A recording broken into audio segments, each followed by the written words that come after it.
You can create a water light pipe using the apparatus as shown. It is basically a plastic bucket with a small hole near its bottom.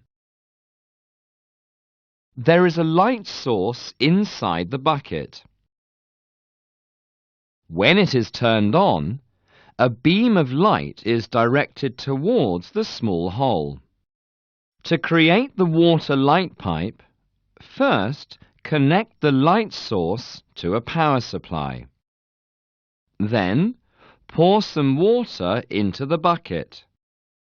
Cover the hole with your finger to prevent the water from running out.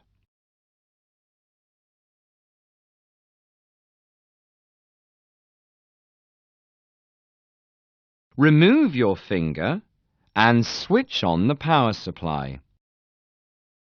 You can see that a stream of water runs out from the hole. Put your hand across the water stream. You can see a light patch on your hand. Can you explain how it is formed?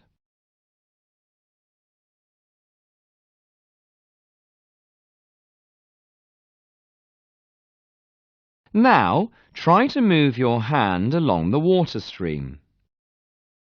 Does the light patch disappear?